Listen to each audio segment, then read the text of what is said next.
Swayam Prabha. Digital India. Educated India.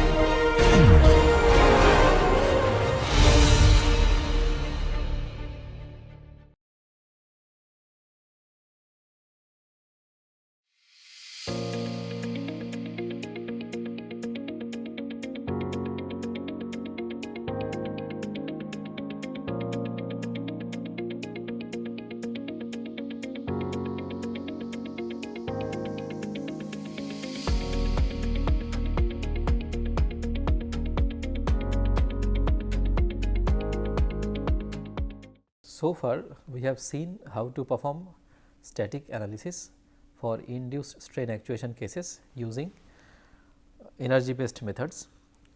Now, today we will see some of the numerical problems related to this. This is the first problem. So, we have this beam and it has two identical piezoelectric patches at the two sides, and these two patches are actuated with same electric field. So, it is a symmetric actuation. So, we have to find out the axial response due to this. Because the actuation is symmetric, it is going to cause only axial response, there will be no bending response. Now, these are the parameters that is given. The entire length of the beam is L, where L is 0.6 meter, and width of the beam as well as the piezoelectric patch is 0.05. So, this is x axis, this is z, and this we can call y axis, the axis 2. So, width is a dimension along this axis, and that is 0.05 for both piezo and the beam, and TB, the thickness of the beam, is 2 millimeter. So, this is my TB, and TC is 1 millimeter.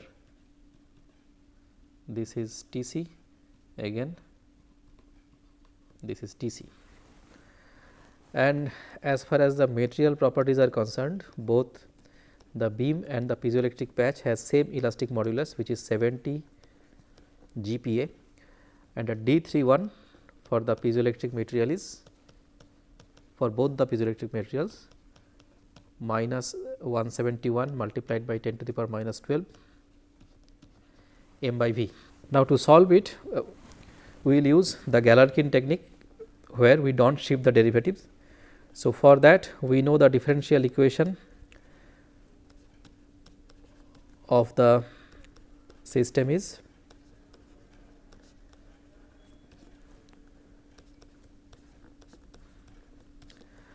this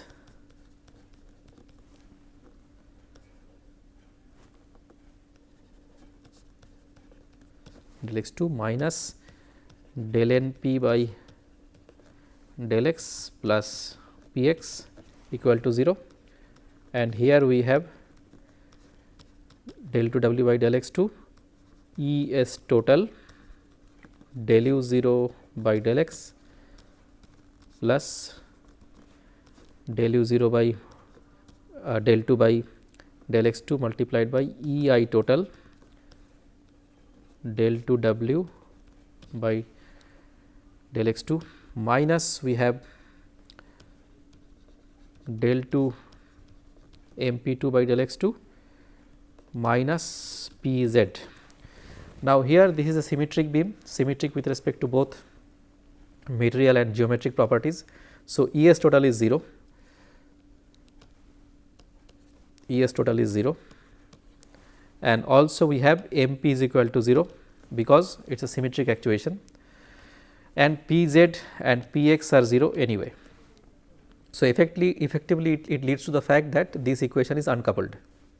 So, if I just solve for this minus this is equal to 0, our solution is done. Now, here to solve it, we will need these quantities Ea total. Now, for Ea total we need Eb and Ec. So, if we calculate them separately, we know how to calculate Eb and Eab and EAC, and if we calculate them separately, we know how to calculate EAB and EAC. EAB comes to be 7 multiplied by 10 to the power 6 Newton, and EAC considering the 2 piezo's also comes to be 7 into 10 to the power 10 to the power 6 Newton, and we have NP. NP comes as minus 59, 85 0.85 Newton. Now, while calculating NP, we have taken voltage to be 50 volt, and we will take the same voltage everywhere throughout all the problems. Now, to solve this, let us make some approximation. We approximate U0 as one term approximation. So, phi U1 multiplied by Q U1, and for phi U1 we write x by L minus half into x by L whole square and multiplied by Q U1. So, this is our phi U1. So, if we take that differential equation,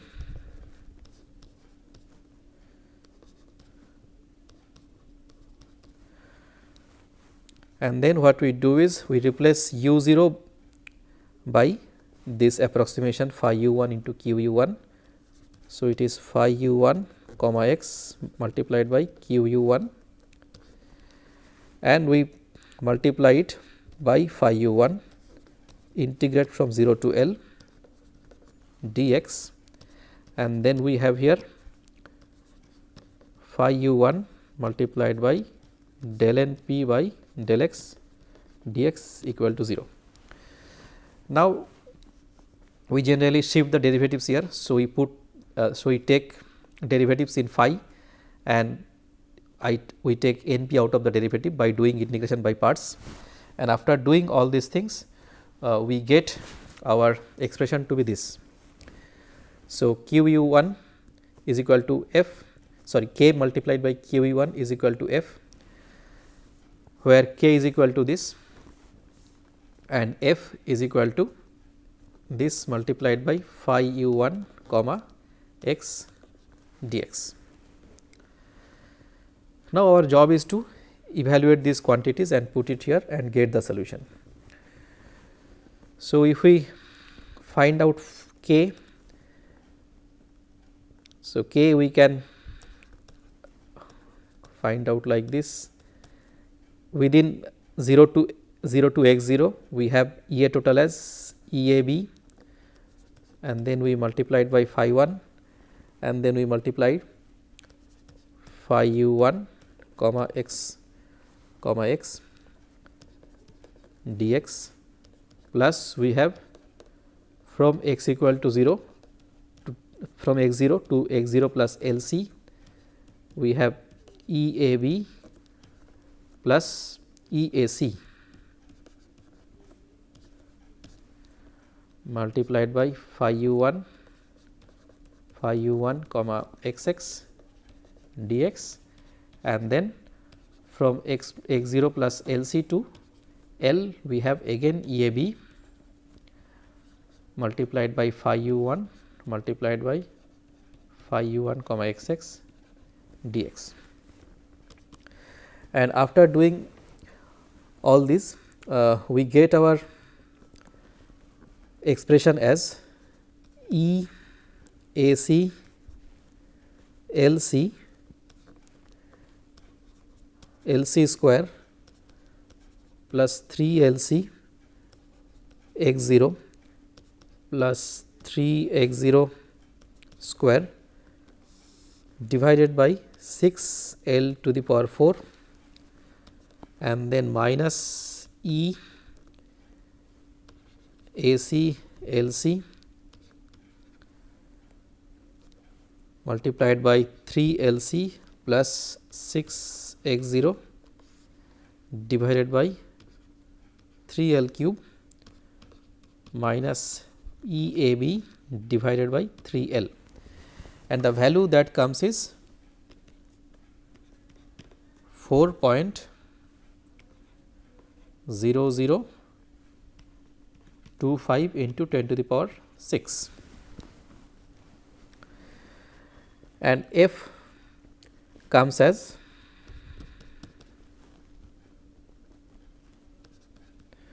4.3641.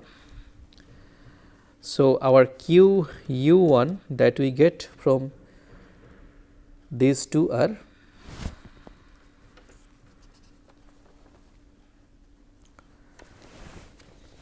from here we find out Q U1, and that comes as 4.3641 divided by 4.0025 into 10 to the power 6. Now, from here if I want to find out U at x equal to L, that is our Q U1 multiplied by phi U1 evaluated at x equal to L.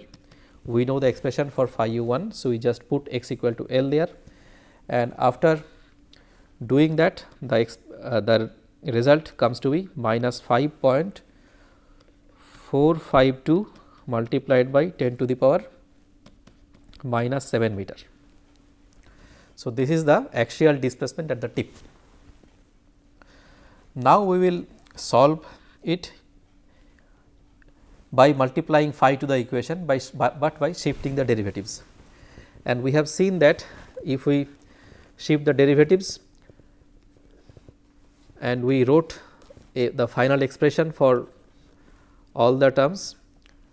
So, it looks like this: Q U1 to Q U M, Q W1 to Q W N is equal to, we have a force matrix here, and then here we have K U U, K U W, K W U, K W W. Now, this matrix involves E S total and this also involves E S total, but again E S total is 0. So, finally, we have just this multiplied by the Q's, Q of U's is equal to the force corresponding to the U's, and if we solve it we get our solution. So, this 0 that uncouples the equation. So, we just get the Q U separately. Now, since it is an uncoupled problem, the result the response is purely axial. Okay. So, again let us have the same approximation. Using the same approximation, our finally the equation looks like this. We just have one equation, K multiplied by Q U1 is equal to F. So, K is just this matrix. So, here also again we have only one approximation. So, it just one term here, it is not a matrix, and Q U1 is just this, F is the first component of it corresponding to just the one approximation. Now, for this the K is minus of 0 to L E A total del phi 1 by del x, or we can write phi 1 comma x also square dx. We already derived this while discussing this theory. So, from there we are directly taking it, and for F we have the same expression, F does not change. Now, again if we evaluate it separately, so it becomes 0 to x 0 E A B multiplied by phi q derivative of phi u1 with respect to x, square of that, and then we have x 0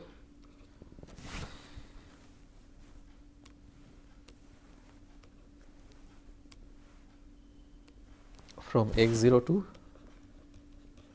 x 0 plus L C, and we have E A B plus E A C multiplied by the same thing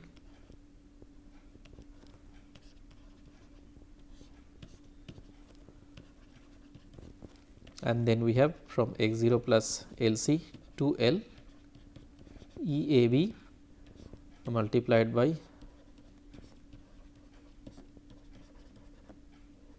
same thing. Now, after simplification the expression becomes minus 3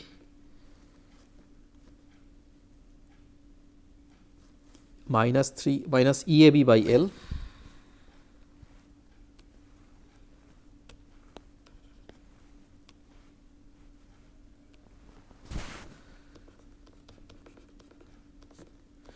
minus EAB by 3L plus EAC LC 3L square minus 3L LC minus 6 L x 0 plus LC square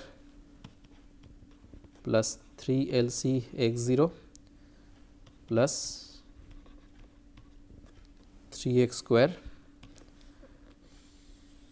and that divided by 3 L to the power 4, and the value that we get for this is this minus 4.634 into 10 to the power 6. And again, so we get QU1 as F by K, and from here if we find out U at U0 at x equal to L, that comes to be little less than what we got previously, minus 4.709 multiplied by 10 to the power minus 7 meter. Now, so this is what we get by solving it approximately. Now, say suppose if we want to solve it analytically like we did in the second week, in that case we get, we just solve this EA total epsilon 0 which is del u 0 by del x and is equal to NP, and from here epsilon 0 comes to be minus 4.275 multiplied by 10 to the power minus 6, and with that the final result comes to be minus 2.138 multiplied by 10 to the power minus 7. So, this is analytically obtained result. So, we can see that there is substantial amount of difference between what we get from the approximate analysis and what we get from the analytical solution. There is a reason for that. We just have one term approximation for this. So, we need to improve our approximation, and by improving we can be more closer to the actual solution. Now, to do that let us add one more term to it. So, let us make an approximation like this.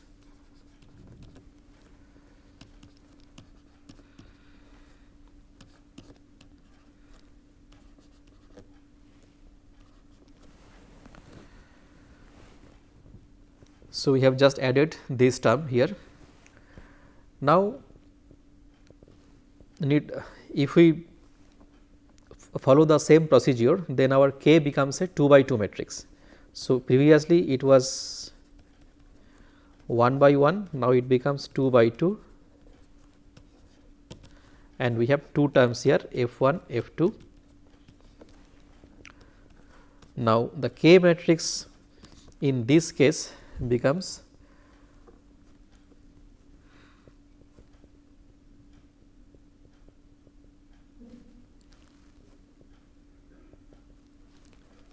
zero 0.4634 0.2958 0.2958. Please note that the matrix is symmetric. We are using the formulation where we shifted the derivatives, and QU, and F term becomes 4.364 and 0.242.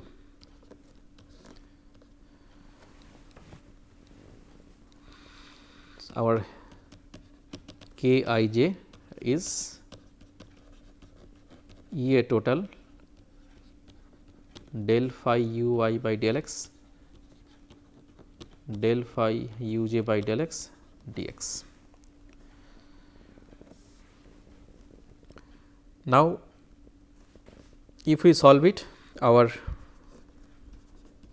QU1 and QU2 comes to be 0.1027 minus 0.0133 multiplied by 10 to the power minus 5.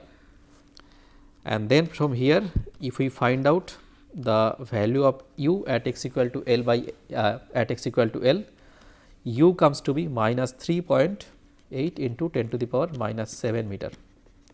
So, we can see that by adding one more term, we have gone little closer to the analytical solution. In that way, we can keep improving our approximation and we will go closer to the analytical solution. Now, we will solve a similar problem, but here the actuation is a antisymmetric actuation. So, all the parameters remain same, the width, length, the material parameters, everything is same, voltage is same, but here the actuation is opposite. So, if I have a positive voltage here, the voltage is negative here. If I have a positive voltage at the bottom piezo, I have a negative voltage at the top piezo. Now, to do this problem, again it is a antisymmetric actuation. So, it will not induce any axial response, it will induce only a bending response. So, there will be no U0, because again here also ES total is 0. Now, so EA total is also not needed for us. So, what we need is EIB, and EIB is for this case 2.33 and EIC is, we are not writing the dimensions now, we will write them finally in the actual solution. I mean the units now, we will write them directly in the solution. Again the solution that we get is in the form of this. Here we are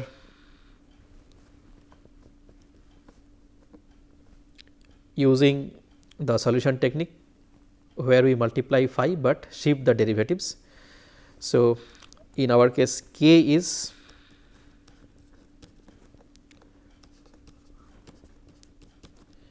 EI total into del 2 phi 1 W del W1 del 2 phi W1 del x2 square dx, and F is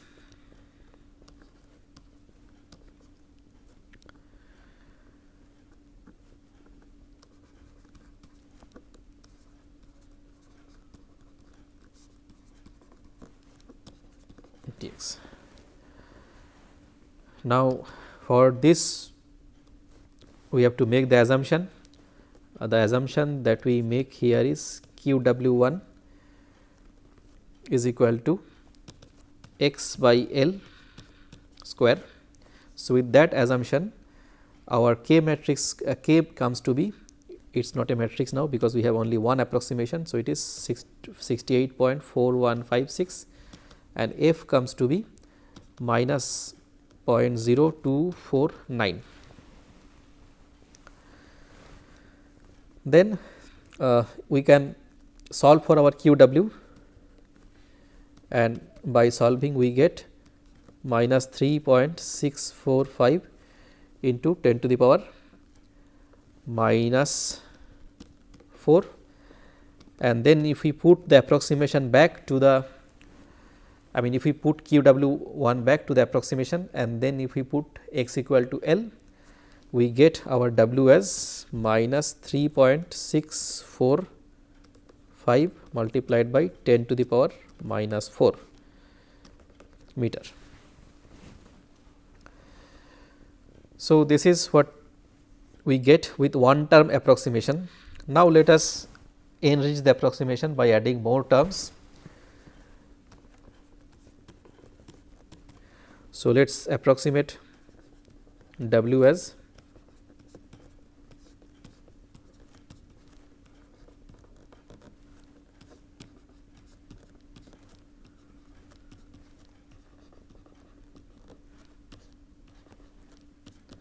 so we are adding two more terms, x by L cube, x by L whole cube and x by L whole to the power 4, and then our K becomes a 3 by 3 matrix, and we have QU1, QW1, QW2 and QW3, and in the right hand side we have F1, F2, F3. We may call this as FW1, FW2, FW3 also. Here we have only W, and Kij here is 0 to L EI total del 2 phi I by del x2 del 2 phi Wj by del x2 dx, and with this we get our K matrix to be 64.4156, 74.267, 88.87, 77.267, 133.3055, 195.429, 88.87, it is symmetric 7, and finally we have 311.38, and the force vector becomes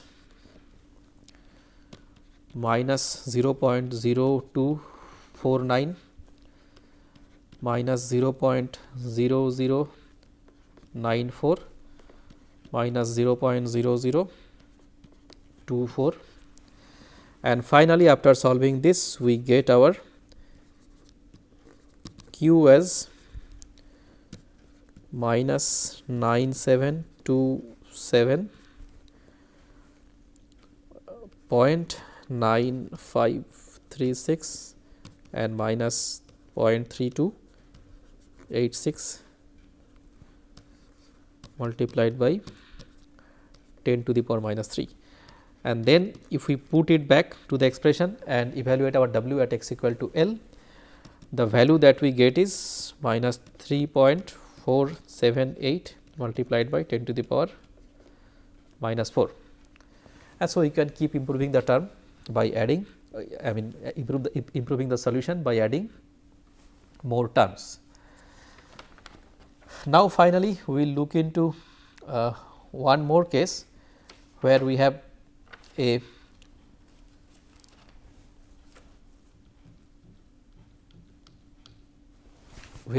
asymmetric problem. So, we have only one piezo and that is excited. Now, this structure is asymmetric with respect to the mid portion of the beam.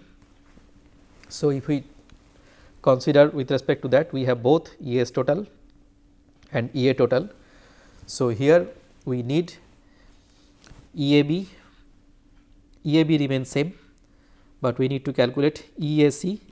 EAC just takes contribution from one of the piezos, so it becomes half. We need ESC, which we did not calculate before. So, we need ESB is 0 because beam is symmetric with respect to its own center, and ESC is 5250. EIB again remains same that we got before, and EIC has contribution from 1 piezo. So, it is 16.0417.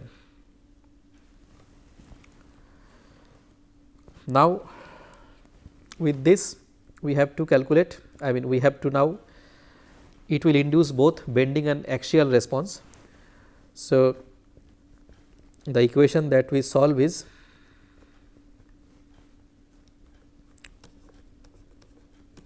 this K multiplied by QU1 QW1 is equal to, let us call it FU1 FW1, provided we take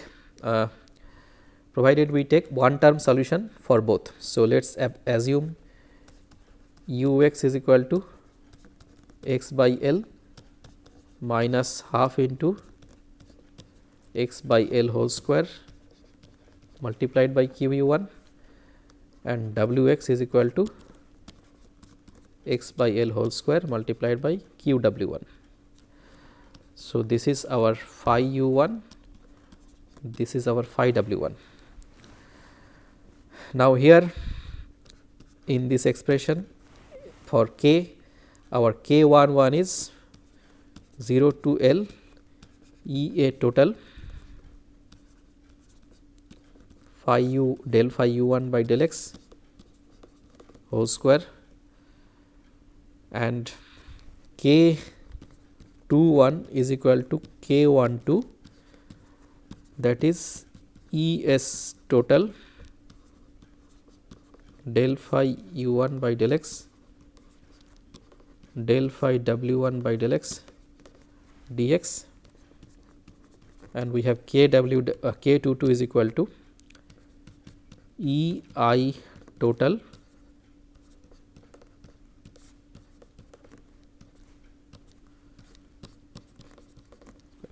we have a second order derivative here, and we know our FU1 is 0 to L NP phi NP multiplied by del phi U1 by del x, and FW1 is 0 to L MP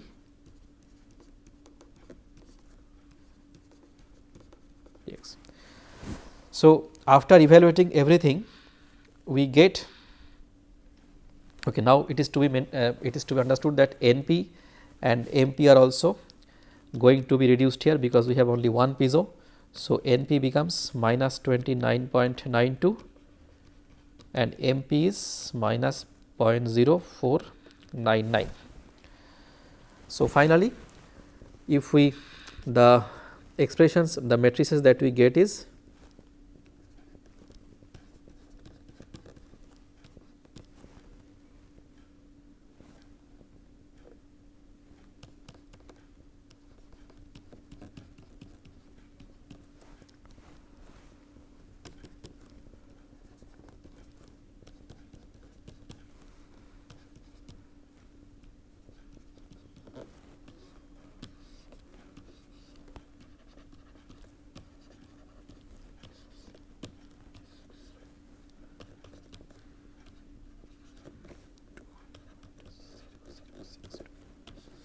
So, if you solve this expression we get our QU1 and QW1, and then if we put it back to the approximation we get our axial displacement and the displacement along z direction.